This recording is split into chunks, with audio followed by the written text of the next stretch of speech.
Let's spike crime की कहानी।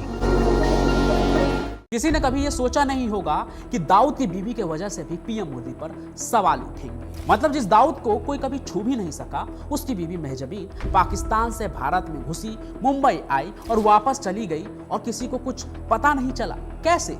Mumbai police निकले तो थे दाऊद की पोल खोलने, लेकिन उल्टे उनकी नाक कट गई। अब या तो दाऊद का भाई झूठ बोल रहा था या फिर पुलिस और सरकार। लेकिन सच क्या है? साल 2016 मुंबई की एक साधारण सी रात, इलाके में हल्की हल्की ठंड महसूस हो रही थी। गहराते रात के साथ लोगों की घरों की लाइटें भी बंद हो रही थी, लेकिन एक घर में अजीब सी हलचल थी। हलचल जो रोज के मुकाबले काफी अलग थी। यह घर एक बूढ़े आदमी की होती है, नाम यूसुफ कश्मीरी। मजा नहीं आ रहा है ना कि ये पंचम किस बूढ़े की कहानी सुना रहा है? तो आइए इसको थोड़ा सा इंटरेस्टिंग बनाते हैं। इस फीके मुंबई की कहानी में डोंगरी से लेकर दुबई और दाऊद का तड़का लगाते हैं। तो ये जो यूसुफ कश्मीरी है ना, ये कोई नॉर्मल आदमी नहीं, बल्कि अंडरवर्ल्ड डॉन दाऊद इब्राहिम का ससुर होता है। और इनके ही घर पर कोई आज से तकरीबन 8 साल पहले आने वाला था। उस दिन यूसुफ कश्मीरी की आंखों में अजीब सा सुकून था, मानो कोई अपना बहुत सालों के बाद लौटा हो। कहते हैं उस रात उनके सामने एक औरत बैठी थी, सर पर दुपट्टा, चेहरे पर हल्की सी मुस्कान और आंखों में गहराई थी।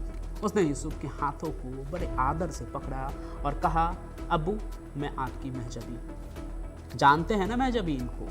वो औरत जिसके एक आवाज पर दाऊद भी थर थर कांपता है, क्योंकि ये औरत कोई और नहीं बल्कि दाऊद की बेगम महजबीन शेख थी, जिसे दुनिया जुबीना जरीन के नाम से जानती है। महजबीन को दाऊद से रिश्ता जोड़ने के कुछ समय बाद ही उसके साथ 1986 में दुबई भागना पड़ा और फिर वहां से पाकिस्तान। लेकिन सवाल यह है कि 30 साल बाद वो भारत क्यों लौटी? अगर वो भारत आई भी तो किस रास्ते आई? और इससे भी बड़ा सवाल, आई तो फिर गई कहां? क्या मुंबई पुलिस को उसके आने जाने की खबर नहीं लगी?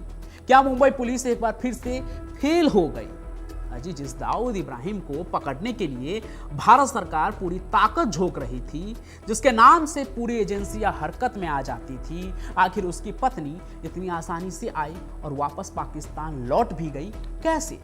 मुझे पता है बहुत सारे लोगों को तो अभी पता चला होगा कि ऐसा भी कुछ हुआ था, इसलिए आइए आपको वो पूरी कहानी ना एकदम डिटेल में बताते हैं। दाऊद इब्राहिम एक ऐसा नाम जिसने मुंबई की गलियों से लेकर कराची के महलों तक अपनी बादशाहत कायम की। लेकिन इतना बड़ा डॉन होने के बावजूद वो अपने ही देश में कदम रखने से डरता है, क्योंकि वो जानता है कि अगर वो भारत लौटा तो उसके लिए अब पहले की तरह वापसी का कोई रास्ता नहीं बचा है। उसकी गिरफ्तारी तय है। यही वजह है कि जब वो एक बार वापस आना भी चाहता था, तब उसने खुद ही शर्तें रखी थी। वो कहानी तो आप सुन ही चुके हैं, जब वरिष्ठ वकील राम जेठमलानी ने दावा किया था कि दाऊद सरेंडर कर देता, लेकिन सरकार नहीं मानी, क्योंकि दाऊद वापस तो लौटना चाहता था, लेकिन वो अपने ऊपर कोई कानूनी कार्रवाई नहीं चाहता था। वो भी तब जब उसके ऊपर सैकड़ों लोगों की जान लेने का आरोप था। 1993 को कोई कैसे भूल सकता है? सरकार ने इसलिए उसकी शर्तों को ठुकरा दी और वो फिर से कराची में अपने महलनुमा घरों में कहीं खो गया। कभी उसकी यह हिम्मत नहीं हुई कि वो चोरी छिपे भी भारत आए, क्योंकि भारत सरकार, इंटरपोल और दुनिया की कई एजेंसियां उसकी तलाश में लगी थी। लेकिन वो पाकिस्तान में आईएसआई के छत्र छाया में इतना सुरक्षित था कि कोई उसे छू भी नहीं सकता था। तो जो दाऊद भारत आने की हिम्मत नहीं कर पाया, उसकी बीवी में इतनी हिम्मत कहां से आई कि वो बिना किसी डर के मुंबई आकर अपने पिता से मुलाकात भी कर ली और चुपचाप वापस पाकिस्तान भी लौट गई। ना कोई गिरफ्तारी, ना कोई पूछताछ, ना कोई रोक टोक, वो हवा की तरह आई और वापस चली गई। और ये राज शायद किसी को पता भी नहीं चलता अगर दाऊद का भाई इकबाल कासकर पुलिस के हत्थे नहीं चढ़ता। दरअसल थाने पुलिस की एंटी एक्सटॉर्शन सेल ने एक मामले में इकबाल कासकर की गिरफ्तारी की थी, क्योंकि उसके खिलाफ आरोप था कि वो थाने के एक बड़े बिल्डर से दाऊद के नाम पर हफ्ता वसूल रहा था। जब पुलिस ने उसे हिरासत में लेकर पूछताछ शुरू की तो उसने कई बड़े खुलासे कर दिए। लेकिन असली धमाका तब हुआ जब इकबाल ने बताया कि 2016 में दाऊद की पत्नी महजबीन मुंबई आई थी और फोन पर उसने अपने भाभी से बात भी की थी। हालांकि यह खुलासा मुंबई पुलिस ने ही किया, लेकिन उनके लिए यह नाकामयाबी का सबब बनने वाला था। पुलिस अधिकारियों के लिए यह किसी झटके से कम नहीं था। उन्होंने पूछा इकबाल से, तो सच बोल रहा है ना? इकबाल ने सिर हिलाया और बताया कि महजबीन भाभी चुपचाप मुंबई आई थी अपने पिता कश्मीरी से मिलने, जिससे वो 3 दशक से दूर रह रही थी। इसके बाद लगभग 15 दिन तक वो भारत में रही, रुकी, अपने परिवार वालों से मिली और फिर बिना किसी परेशानी के वापस पाकिस्तान चली गई। अब ये सब कुछ सुनकर ऐसा लग रहा था कि जैसे दाऊद की बीवी के लिए इंडिया टूर कोई बड़ी बात नहीं बल्कि एक हॉलीडे वेकेशन था। लेकिन ये सरकार और पुलिस के लिए एक बड़ा सवाल था उनके नाकामयाबी का। इसलिए ये सब कुछ सुनकर पुलिस अधिकारियों के माथे पर सिकन पड़ गई। और सोचिए, अगर इकबाल ने ये नहीं बताया होता तो शायद ये बात किसी को पता ही नहीं लगती। पुलिस के लिए ये एक बहुत बड़ी चूक थी। एक तरफ दाऊद का पूरा नेटवर्क ध्वस्त करने का वो दावा कर रहे थे और दूसरी तरफ उसकी पत्नी खुलेआम मुंबई में आकर चली गई और किसी को कानो कान खबर नहीं हुई। ये मामला अब सिर्फ मुंबई या महाराष्ट्र के लिए ही नहीं बल्कि भारतीय सरकार और सुरक्षा एजेंसियों के लिए भी किसी करारे तमाचे के तरह थी। इसलिए मामले ने उस वक्त इतना तुल पकड़ लिया था कि ये पॉलिटिकल डिबेट भी बन गया। विपक्ष ने पीएम मोदी और उनके सरकार को घेरना शुरू कर दिया कि आखिर वो, उनके रक्षा मंत्री और सुरक्षा एजेंसियां क्या कर रही थी। उनके नाक के नीचे से अंडरवर्ल्ड डॉन की बीबी निकल गई और उन्हें पता भी नहीं चला। कहीं उनकी सरकार सो तो नहीं रही थी। अब जब मामला पूरे 1 साल बाद उछल रहा था 2017 में, तो जांच भी शुरू हुई और महाराष्ट्र की थाने पुलिस ने पूरा मामला ही पलट दिया। थाने पुलिस ने बताया कि दाऊद की पत्नी कभी भारत आई ही नहीं।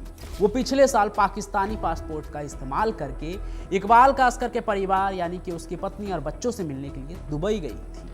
तभी इकबाल ने फोन पर महजबीन से बात की थी। अब देखिए, यहाँ 2 बातें हो सकती है।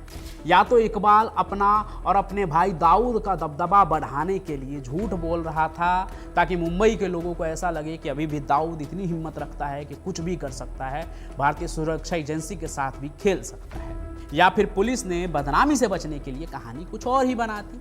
हालांकि ये मेरा दावा नहीं है, लेकिन मुंबई में दाऊद के फेवर में पुलिस की कार्रवाई की एक लंबी फहरिस्त है। इस वजह से विश्वास कर पाना भी मुश्किल होता है।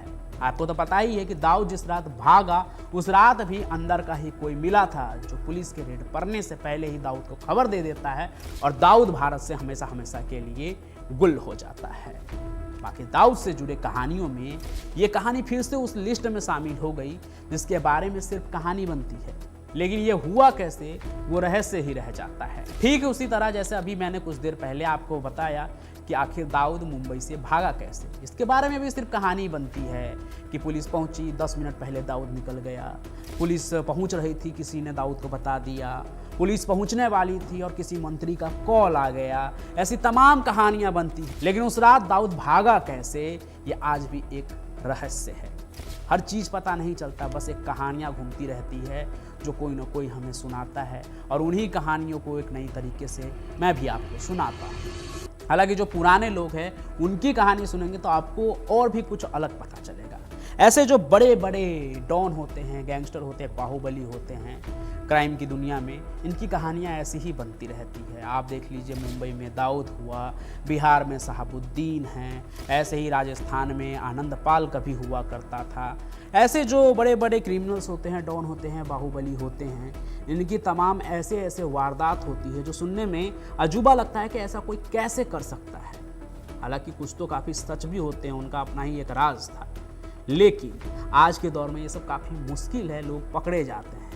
हालांकि इन सभी चीज़ों पर आप क्या सोचते हैं वो भी कमेंट करके ज़रूर बताइएगा। बाकी आज की इस कहानी को लाइक कीजिए, ज़्यादा से ज़्यादा शेयर कीजिए और हमारे इस चैनल को सब्सक्राइब भी ज़रूर कर लीजिए। और हाँ, वो जो बेल आइकन है ना, दबा दीजिए, ठीक है, ताकि जो भी कहानी मैं लेकर आऊँ उसका नोटिफिकेशन सबसे पहले आपके पास ही पहुँचे।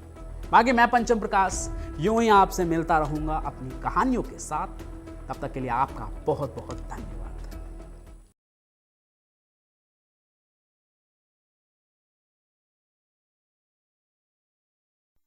आप सुन रहे थे let's mind more than radio. Follow कीजिए हमें हमारे सोशल मीडिया प्लेटफॉर्म्स पर।